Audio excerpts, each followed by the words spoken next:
पृथ्वी की गोलाकार सतह। राजीव ने पृथ्वी का गोलाकार सतह का चित्र दिखाया और पूछा, बताओ अगर इस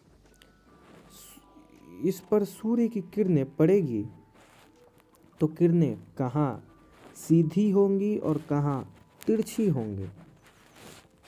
जैसे कि हम जानते हैं कि पृथ्वी हमारी कुछ इस प्रकार की है, गोल, और सूर्य की प्रकाश जो है वो सीधी सीधी आती है। तो आप देख सकते हैं कि यहाँ पर जो है वो सतह पर बिल्कुल सीधी पड़ती है, लेकिन यहाँ की जो ध्रुवीय सतह है, जो यहाँ पर सूर्य की किरणें क्या तिरछी पड़ती हैं। ठीक, जैसे जैसे विषुवत रेखा से हम ऊपर और या फिर नीचे जाने लगते हैं, जो ये है, ये रेखा जो ये विषुवत रेखा है ना। तो जैसे जैसे हम ऊपर जाएंगे विषुवत रेखा के या फिर नीचे आएंगे, तो सूर्य की किरणें जो है वो सतह पर तिरछी हो जाती हैं। जैसे कि आप देख सकते हैं, तिरछी पड़ने लगती है। दोनों सहेलियां सोच में पड़ गई। मीरा बोली, भैया, हमारी पृथ्वी के गोलाकार होने से उसके सभी भाग पर सूर्य की किरणें सीधी नहीं पड़ेंगी। बिल्कुल। राजीव बोला, बिल्कुल सही।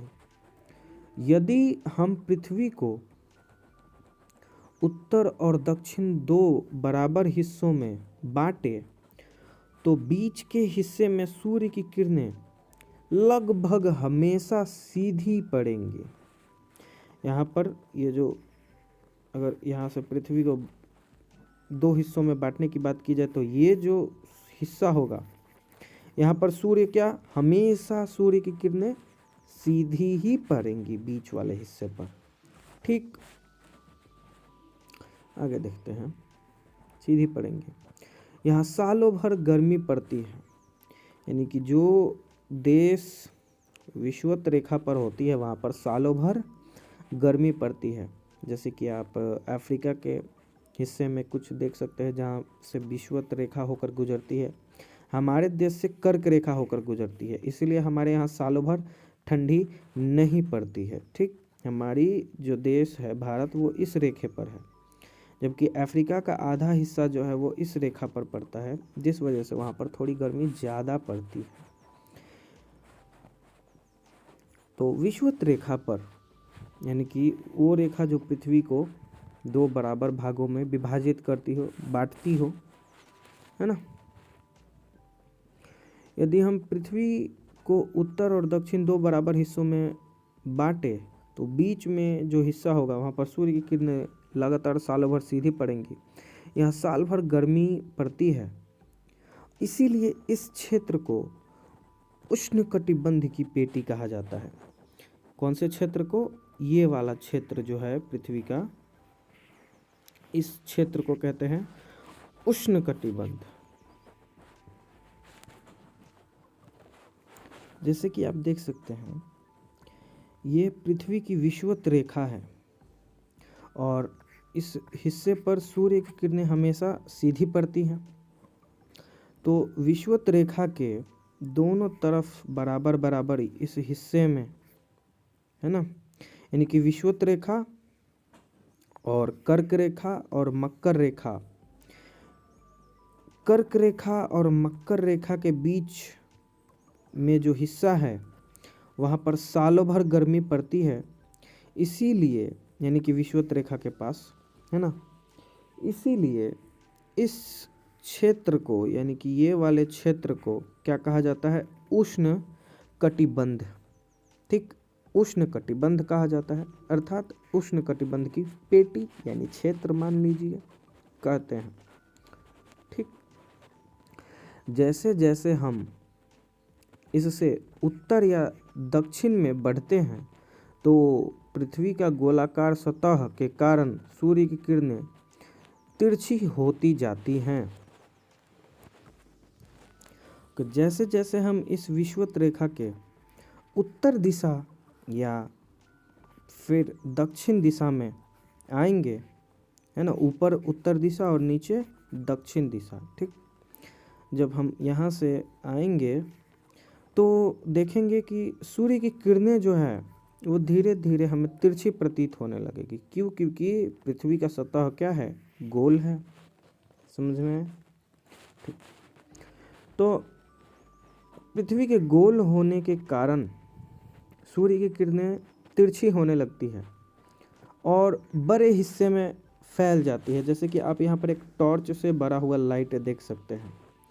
यहाँ पर इस टॉर्च की लाइट जो है वो इस कार्डबोर्ड पर, जो कि कार्डबोर्ड क्या है? तिरछी है।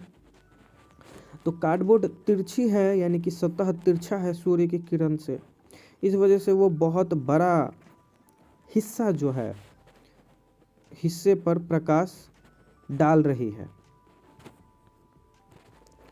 और यहाँ पर आप देख सकते हैं कि कार्डबोर्ड जो है यानी कि कूठा जो है, कार्डबोर्ड, वो टॉर्च की लाइट के बिल्कुल सीधा है ना, जिस वजह से वह कम क्षेत्र पर ही प्रकाश डाल पा रहा है।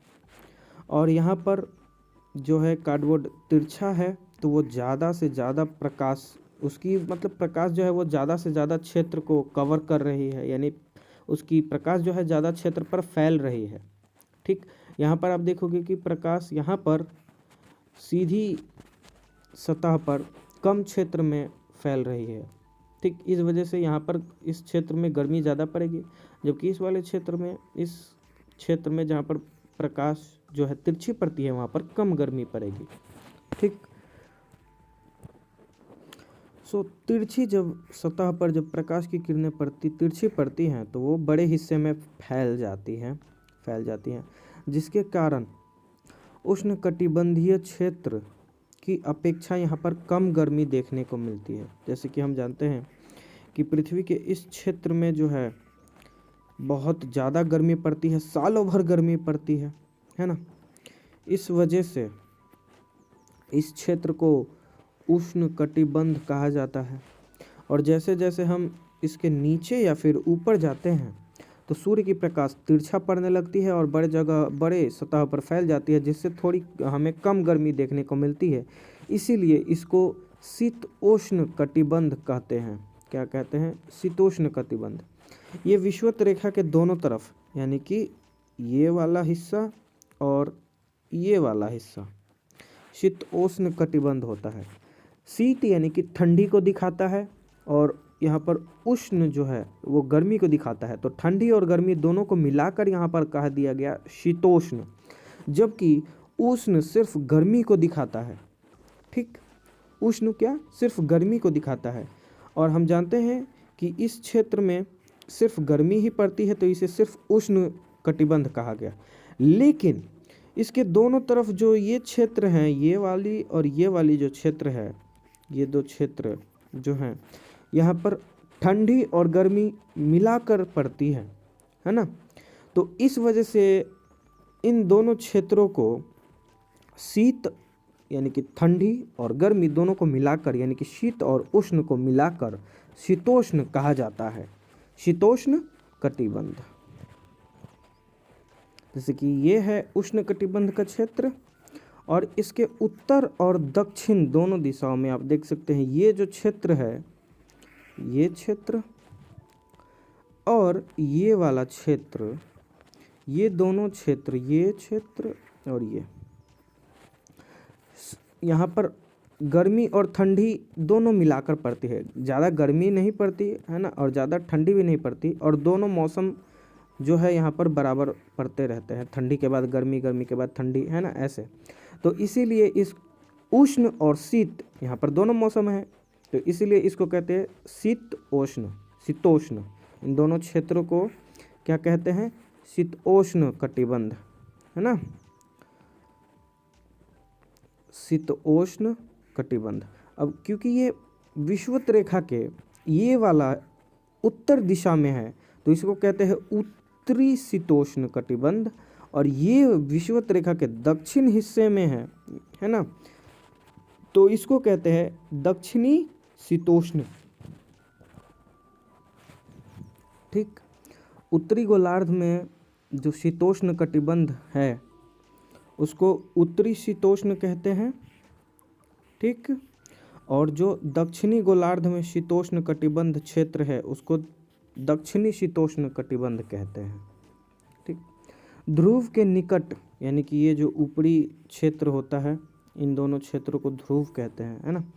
ध्रुव के निकट सूर्य की किरणें सबसे ज़्यादा तिरछी पड़ती है, जैसे कि आप देख सकते हो इस इमेज में कि ये जो ध्रुव हैं यहाँ पर सूर्य की किरणें जो है सबसे ज़्यादा तिरछी पड़ती है, ठीक। आप देख सकते हो यहाँ पर ये तिरछा पड़ रहा है, तो सबसे ज़्यादा तिरछी पड़ती है, तो इसका मतलब यहाँ पर बहुत कम गर्मी होगी, है ना, और ठंड अधिक होगा। ध्रुव के निकट सूर्य की किरणें बहुत ही यानी कि अत्यधिक तिरछी पड़ती है। यही कारण है कि 6 महीने तक यहाँ पर दिन होता है।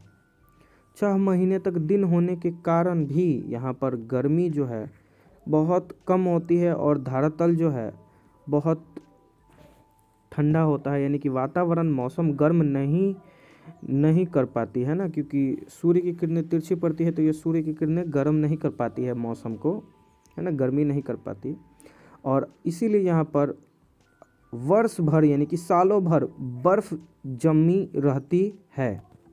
अब क्योंकि इन दोनों क्षेत्रों में, ध्रुव के निकट इन दोनों क्षेत्रों में सिर्फ ठंडी रहती है, सालों भर ठंडी रहती है, बर्फ गिरती रहती है, तो ठंडी के लिए हम लोग इस्तेमाल करते हैं शीत, तो इसीलिए इन दोनों क्षेत्रों को कहते हैं शीत कटिबंध क्षेत्र। शीत कटिबंध क्षेत्र कहते हैं ध्रुव के दोनों तरफ। अब जो शीत कटिबंध जो उत्तरी ध्रुव पर होगा, है ना, तो उसको बोलेंगे उत्तरी शीत कटिबंध, और दक्षिणी ध्रुव पर जो शीत कटिबंध है उसको बोलेंगे दक्षिणी शीत कटिबंध।